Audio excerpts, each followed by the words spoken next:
माशाल्लाह अब हम पढ़ने लगे हैं, केमिस्ट्री स्टार्ट करने लगे हैं। अच्छा, केमिस्ट्री क्या होती है? केमिस्ट्री सबको पता है कि साइंस की ब्रांच है। सबसे पहले केमिस्ट्री की डेफिनेशन है, पॉइंट्स मैंने हाईलाइट कर दी हैं। What is chemistry?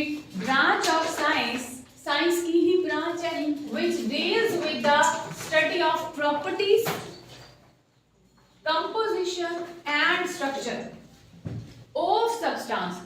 किसी भी चीज का हम देखते हैं, उसकी प्रॉपर्टीज देखते हैं, हम उसकी कंपोजिशन देखते हैं, हम उसका स्ट्रक्चर देखते हैं। फॉर एग्जांपल ये चेयर है, इसका स्ट्रक्चर कैसा है हम ये देखेंगे, ये किस चीज की बनी हुई है हम ये देखेंगे, और इसकी प्रॉपर्टीज कि क्या ये हीट से रिएक्शन करती है, कोई केमिकल रिएक्शन या फिजिकल रिएक्शन इसका है, ठीक है, तो वो इसके अंदर आएगा। उसके बाद सेकंड पॉइंट है वो है कि it also deals with the changes both physical and chemical.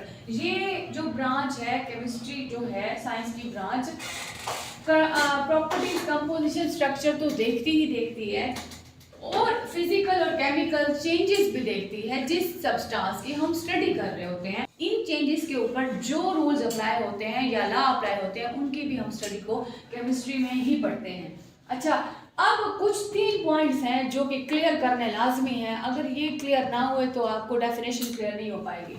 तो सबसे पहले है कि कंपोजिशन, प्रॉपर्टीज है, कंपोजिशन, स्ट्रक्चर है। हमने डेफिनेशन में 3 बातें पढ़ी है, उसके बाद हमने एक चौथी अलग पढ़ी है।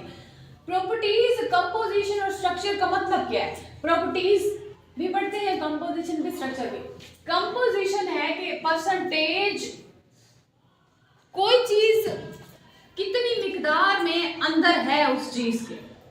फॉर एग्जाम्पल आप चाय बनाते हो, ठीक है, तो पत्ती कितनी डाल रहे हो, ये जो क्वांटिटी है ना, ये है चाय की कंपोजिशन, ठीक है, और हीट भी चाहिए। ऐसा तो नहीं है कि आपने जो है पत्ती भी डाल दी, चीनी भी डाल दी, दूध भी डाल दिया, पानी भी डाल दी, ले भाई सामने रख दी, बन गई चाय।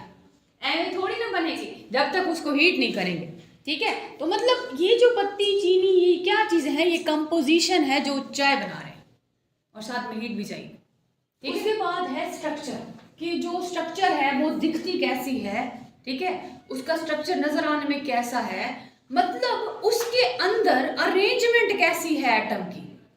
फॉर एग्जाम्पल यहाँ पे देखो तो H2O है, इसके अंदर 2 एटम है, एक ऑक्सीजन है।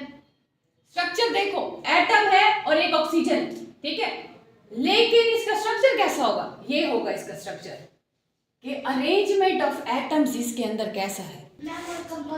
कंपोजिशन को फिर कह रही हूं कि कंपोजिशन का मतलब ये होता है कि कोई चीज कितने एटम से मिलके बनी है, चाय कितने इंग्रेडिएंट से मिलके बनी है। पानी है, पानी, ठीक है, आप उसको फ्रिज में रखो, बाद में बर्फ बन जाएगा, सॉलिड। आप उस बर्फ को बाहर रखो, वो लिक्विड में चेंज होगा, लिक्विड बाद में कुछ टाइम के बाद फिर आप घंटे बाद जाओ, वो लिक्विड जो है वो समझ नहीं आएगा कहाँ गया, गैस में। ये तो नहीं था ना कि सॉलिड ये बर्फ थी और बर्फ से वो पानी और पानी से कोक और कोक से पता नहीं क्या क्या बन गया, ठीक है। Properties change, physical states change हुई है। जो बाहर से ही चीज फिजिकल पानी ही था वो सॉलिड में गया, सॉलिड से लिक्विड में पानी था, वो लिक्विड से वापस में गया, वो पानी था। फिजिकल स्टेट चेंज हुई है।